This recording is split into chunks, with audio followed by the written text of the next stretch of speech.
नमस्कार। स्वागत है आपका हमारे channel study and education point पर। मैं आपका दोस्त श्याम सिंह चौहान। आज जो आपके लिए वीडियो लेके आया हूँ वो है कि आपको रीट की तैयारी कैसे करनी है। क्योंकि दोस्तों आप कमेंट कर रहे थे कि सर हम पे घर से पे पढ़ाई नहीं हो रही है और पढ़ाई में मन नहीं लग रहा है, या फिर यूँ कहें कि बिल्कुल हम डिप्रेशन में आ चुके हैं, सर बिल्कुल भी पढ़ने का मन नहीं करता। ऐसे आप कमेंट कर रहे थे हमें। तो दोस्तों आज मैं इस वीडियो में बताऊँगा कि आपको रीट की तैयारी कैसे करनी है। और वास्तव में अगर आप इस तरीके से पढ़ेंगे तो आप 100%, ये बिल्कुल श्योर है कि आप 100% सिलेक्शन ले पाएंगे। क्योंकि ये मेरा जो एक्सपीरियंस है 6 वर्ष का, मैं सभी बच्चों को इसी प्रकार, चाहे ऑफलाइन हो या ऑनलाइन हो, सभी को ये बताता हूँ कि आप इसी पैटर्न से पढ़ें जिससे आपको पढ़ाई में मन लगे। और एक सही रणनीति, जिसको आप बोलते हैं सही प्लानिंग, वो आपके सिलेक्शन में बहुत ही भागीदारी होती है। ऑब्वियसली हम फार्म भर देते हैं, बुक्स ले आते हैं बाज़ार से, कोर्स खरीद लेते हैं और हो जाते हैं पढ़ना स्टार्ट। लेकिन हमें बिल्कुल भी ये नहीं पता पढ़ना किस तरह से और क्या पढ़ना है, कैसे पढ़ना है। इसी समस्या के सॉल्यूशन के लिए मैं आज आपकी वीडियो लेके आया हूँ। आप इस वीडियो को बिना स्किप के एंड तक अवश्य देखें। मैं आज लाइव यूट्यूब पर आपके लिए आया हूँ और ये वीडियो आपके करियर के लिए एक मील का पत्थर साबित होगा। क्योंकि अगर कोई सही मार्गदर्शन मिल जाता है आपको तो हर आदमी अपनी मंजिल तक पहुँच जाता है, वरना रास्तों में भटक जाते हैं राही। तो दोस्तों अब हमारे मुद्दे पे आते हैं कि आपको रीट की तैयारी कैसे करनी है। इसके लिए आप कुछ इंस्ट्रूमेंट चाहिए, जैसे एक पेन, एक कॉपी, बस 2 ही चीज़। ये चीज़ आपको अवश्य होनी चाहिए आपके पास। तो चलिए माँ सरस्वती को नमन करते हुए आज मैं आपको वो तरीका बताता हूँ कि आपको कैसे पढ़ना है, और अगर आप इस तरह से पढ़ेंगे तो आप सिलेक्शन 100% ले पाएंगे। देखिए, किसी भी एग्ज़ाम की तैयारी करने से पहले आपको चाहिए कि आपके पास उस एग्ज़ाम का सिलेबस होना चाहिए, ठीक है। और सिलेबस को आप कम से कम 2 बार अवश्य पढ़ लेना है। बिल्कुल शांत दिमाग से आप उस सिलेबस को 2 बार पढ़ें। ये आपके सामाजिक विज्ञान का सिलेबस है। अगर आपके पास है तो अच्छी बात है, और नहीं है तो आप यहाँ से स्क्रीनशॉट ले सकते हैं, ठीक है। इसमें आप बिल्कुल एकाग्र होकर शांत दिमाग से बैठ के आप 2 बार पढ़ें। दूसरा है आपके पास ये डिस्प्ले पे, ये आपके है साइकोलॉजी का, और ये आपके अगला है हिंदी, और ये आपके संस्कृत। इस प्रकार आपके पास ये सिलेबस अगर हो तो बहुत अच्छी बात है, और नहीं है तो आप यहाँ से स्क्रीनशॉट ले लें, क्योंकि सिलेबस होना ज़रूरी है। आप जिस एग्ज़ाम में जा रहे हैं वहाँ पर हथियार है आपका यही सिलेबस। दोस्तों अब आपने सिलेबस पढ़ा है तो सब ये कहते हैं सर ये तो एक पहाड़ है, बिल्कुल इसमें क्या क्या पढ़ेंगे, हम कितना पढ़ेंगे, ये तो इतना तो इसमें हिंदी के टॉपिक हैं, इतने इसके अंदर साइकोलॉजी, इतनी बड़ी सामाजिक विज्ञान है, इसमें कैसे पढ़ेंगे, ये बहुत बड़ा है। देखा जाए तो वास्तव में इसमें राजस्थान की हिस्ट्री, पॉलिटिकल ज्योग्राफी, भारत की हिस्ट्री, पॉलिटिकल ज्योग्राफी, शिक्षण विधियाँ, कितनी सारी चीज़ें, आप कैसे पढ़ पाएंगे इसे। घबराए नहीं, मेरा काम यही है कि आपको कैसे पढ़ना है ये बताने के लिए। तो चलिए शुरुआत करते हैं।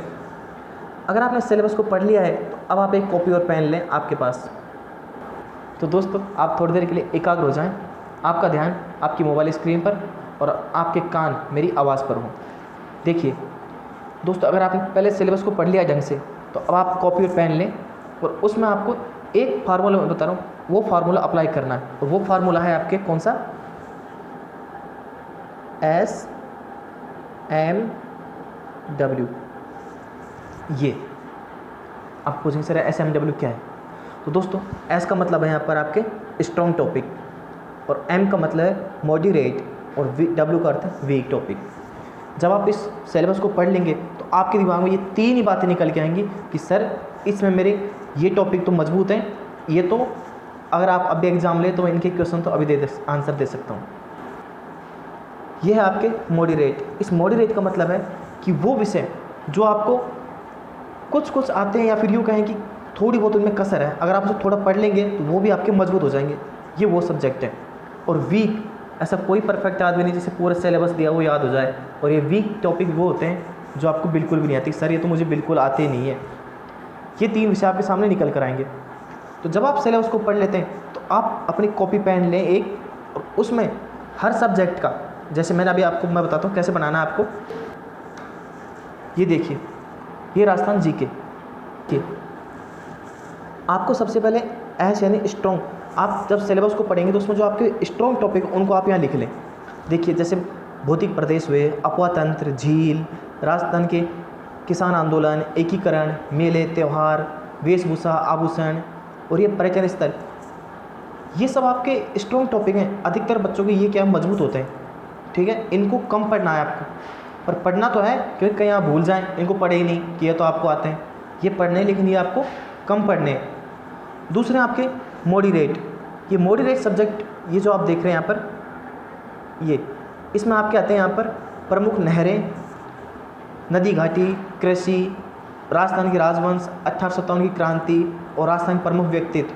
कि अगर आपको इसी प्रकार से अपने नोट्स बनाने हैं जिससे आप तैयारी आसानी से कर सकें, ठीक है।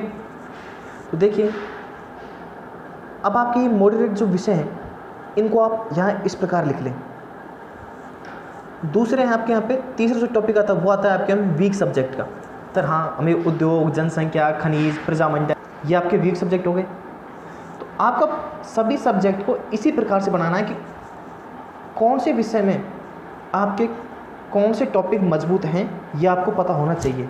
इसके लिए आपको सिलेबस को 2-3 बार अच्छी तरह से पढ़ना है, ठीक है। और कौन से विषय आपको कम आते हैं या फिर जिनमें थोड़ी थोड़ी सी कमी है आपकी, वो भी आपको पता होनी चाहिए, ठीक है। और तीसरे होते हैं आपके यहाँ पे डब्ल्यू, यानी कि वीक सब्जेक्ट। तो वीक सब्जेक्ट वो होंगे जो आपको बिल्कुल भी नहीं आते, ठीक है। आगे आपको इसी प्रकार अब सिलेबस, ठीक है। अब आपको आ गया उस सिलेबस को, अब आपको अपने कॉपी में इसी प्रकार से उतार लेना है, ठीक है। देखिए, अब हिंदी विषय, हिंदी के अंदर आपकी क्या क्या मजबूत होती है। अधिकतर जो मैंने बनाए हैं सब बच्चों की मजबूत होती हैं, जैसे विलोम शब्द, पर्यायवाची, संधि, समास, मुहावरे, लोकोक्ति, वचन, लिंग, काल, ये जो टॉपिक हैं ये तो तकरीबन 90% बच्चों के मजबूत होते हैं, ठीक है। थोड़ी थोड़ी जिनमें कमी होती है आपकी वो ये विषय, वाक्य रचना, वाक्य के अंग, वाक्य प्रकार, पदबंध, और जो आपके इकाई नंबर 4 दी हुई सिलेबस में वो, ये आपकी क्या है, कम होती है तैयारी। तो इनमें अगर आप थोड़ा सा जोर लगा लें तो ये भी आपके मजबूत टॉपिक हो सकते हैं, ठीक है। तीसरी आपकी जो कमज़ोर इकाई है वो होती है आपके इकाई नंबर 5 और इकाई नंबर 6, ये आपके कमज़ोरी। चलिए, अब आपको पूरे सिलेबस को इसी प्रकार अपने नोटबुक में उतार लेना है, ठीक है। आपको पता होना चाहिए आपके ये टॉपिक मजबूत हैं, ये कम हैं और ये कमज़ोर हैं। इससे आपके सामने एनालिसिस हो जाएगा कि आप कितने तैयारी कर रहे हैं और आपको किस चीज़ को ज़्यादा पढ़ना है, ठीक है। अब चलिए आगे चलते हैं कि अब आपको करना क्या है। दोस्तों, अभी आप देख रहे थे कि अभी जब आप सिलेबस को पढ़ रहे तो आप घबरा रहे थे, सर ये इतना बड़ा पहाड़ हमसे कैसे पार होगा।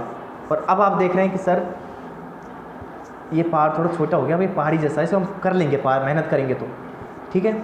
ये होता है सिलेबस को छांटने के बाद आपको ऐसा ही लगेगा कि जहाँ आप पहले उसको बड़ा पहाड़ समझ रहे थे अब वो एक छोटी सी पहाड़ी नज़र आएगी आपके सामने, ठीक है। अब चलिए आगे दोस्तों, अब आपको कैसे पढ़ना है, ये तरीका, मेन तरीका अब आता है सिलेबस को छांटने के बाद। कहते हैं ना, सब्जी काटने के बाद सबसे आसान, सबसे जो कठिन कार्य होता है वो कौन सा होता है, सब्जी को पकाना। थोड़ी सी भी अगर हम ज़्यादा आँच कर देते हैं सब्जी खराब, कम कर दें तो सब्जी खराब। अब है मेन काम। देखिए जो आपके स्ट्रॉन्ग विषय थे आपको उनको पढ़ना है हफ्ते में सिर्फ 2 दिन। कितने दिन? 2 दिन। आप संडे और मंडे इसको ले सकते हैं, आप ये वाले संडे मंडे को। और जो आपके मॉडरेट थे उनको आपको पढ़ना है हफ्ते में 4 दिन, 4 पर मंगल, बुध, बृहस्पति और शुक्रवार, इन 4 दिनों को आप इसको पढ़ सकते हैं। और जो वीक टॉपिक है उसको आपको हफ्ते में 1 दिन पढ़ना है, और उस दिन आपको अपना एक मॉडल पेपर रख लें, एक मॉडल पेपर भी अवश्य सॉल्व करना है। तो जो स्ट्रॉन्ग विषय हैं आपके उनको आपको हफ्ते में 2 दिन पढ़ना है, और जो आपके मॉडरेट विषय हैं उनको आपको हफ्ते में 4 दिन, और जो कमज़ोर है उसको 1 दिन पढ़ना है। अब इससे क्या होगा कि जो आपको पढ़ा हुआ है वो आपको और बेहतर तरीके से याद हो जाएगा, ठीक है। ऐसा होता है ना अक्सर कि हम पिछला भूलते जाते हैं, आगे पढ़ते जाते हैं, पिछला भूलते जाते हैं, तो यहाँ आपकी ये समस्या नहीं होगी, क्योंकि और जो आपके कम मजबूत थे या फिर यूँ कहें जिनमें थोड़ी थोड़ी कमी थी उनको आपको 4 दिन पढ़ने से वो क्या वो भी आपके मजबूत हो जाएंगे। 4 दिन में आप पढ़ेंगे तो। और जो कमज़ोर विषय उसको आपको 1 दिन पढ़ना है, मात्र 1 दिन हफ्ते में, सिर्फ शनिवार ले लीजिए आप उसके लिए, बस काफ़ी है इतना। अब इससे आपको क्या होगा कि आप ये रेगुलर आपको कम से कम ये पार्टीशन कितने दिन करना है, आपको कम से कम आपको ये पार्टीशन करना होगा आपके 20 दिन तक चलाना है।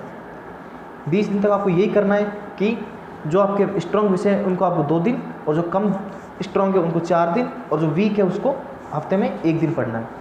अब आप 21वें दिन आप क्या देखेंगे कि आपका जो ये स्ट्रॉन्ग था वो तो स्ट्रॉन्ग और हो ही गया, उसके साथ में जो आपके मॉडरेट था ये भी आपका स्ट्रॉन्ग हो चुका है। बिल्कुल आप यही पाएंगे कि जो आपका स्ट्रॉन्ग था वो तो बिल्कुल मजबूत और है, आप भूले भी नहीं इस बार उसको।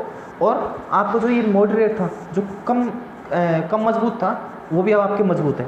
इस प्रकार अब आपके सिलेबस की कम से कम 70% तैयारी आप कर चुके हैं यहीं पर ही, ठीक है। और जो आप 20 दिन तक, मैं आपको 4 दिन आप ये पढ़ पाते हैं तो ये भी आपके कम से कम 20 या 25% ये जो कमज़ोर विषय था ये भी आपके मजबूत हो गया। ये अब आपको करना क्या है, आगे एनालिसिस करना आपको खुद को कि सर हाँ मैं 70% यहाँ तैयारी तक पहुँच चुका हूँ, मेरे पास अब मुझे बस ये कमज़ोर विषय इसको ज़्यादा ध्यान देना है, बस इस कमज़ोर विषय को आपको ज़्यादा ध्यान देना है, क्योंकि आपका मजबूत है और जो आपका कम मजबूत था वो भी अब मजबूत हो चुका है सब्जेक्ट, ठीक है। अब आपको क्या करना है, सबसे ज़्यादा जो आपका वीक सब्जेक्ट है उस पर ध्यान देना है। अब वीक सब्जेक्ट के लिए आपको क्या करना होगा, अब आपको आपके प्लान थोड़ी चेंजिंग करनी होगी। हाँ, 21वें दिन आपको प्लानिंग में चेंजिंग करनी है। वो क्या करनी है कि अब आपको हफ्ते में 3 दिन तो ये जो आपके स्ट्रॉन्ग और मॉडरेट थे इनको पढ़ना है, और 3 दिन आपको पढ़ना है ये वीक सब्जेक्ट को। बिल्कुल आपको ऐसे ही पढ़ना होगा, 3 दिन स्ट्रॉन्ग और 3 दिन वीक सब्जेक्ट को।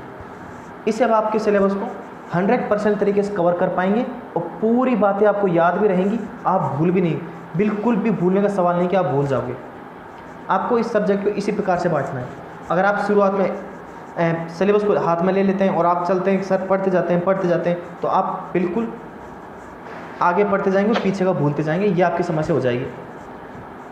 हमें सबसे ज़्यादा समय का सदुपयोग करना है। इस वक्त जो कोरोना काल चल रहा है तो सभी कोचिंग्स बंद हैं, ऑनलाइन क्लासेस चल रही हैं, लेकिन बच्चे ऑनलाइन कितनी देर पढ़ पाते हैं, आप ऑनलाइन कोई नहीं पढ़ पाता ज़्यादा देर तक। इसलिए दूसरी बात है, आपको शॉर्ट नोट्स बनाते जाने साथ साथ, जैसे आप पढ़ते जा रहे हैं तो इसमें से आप बिल्कुल शॉर्ट नोट्स, आपके पास मार्कर होना चाहिए, आप उसको मार्कर करते जाएं सब्जेक्ट को, या फिर एक रफ कॉपी या अलग से नोटबुक रखें, उसमें आप नोट्स बनाते जाएँ।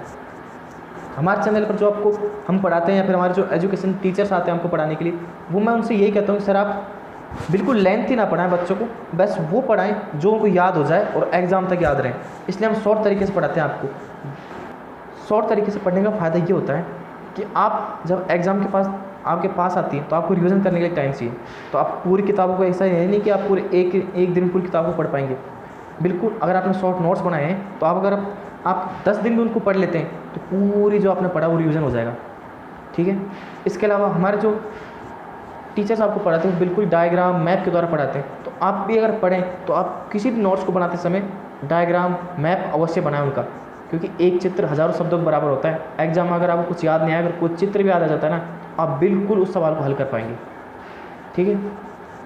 तो दोस्तों अगर आपको मेरे वीडियो पसंद आया तो आप इसे ज़रूर लाइक करें, साथ ही अपने दोस्तों में ज़रूर शेयर करें। और अगर आपने मेरे चैनल को अब तक सब्सक्राइब नहीं किया है तो आप इसे सब्सक्राइब अवश्य करें। साथ ही वहाँ पर देखने वाले छोटे से बेल आइकन को ज़रूर प्रेस करें, जिससे मेरा वीडियो आप तक सबसे पहले पहुँचे, ठीक है। जय Hind and best of luck. आप ईश्वर आपको ज़रूर सफलता दिलाए। धन्यवाद। जय हिंद, जय भारत।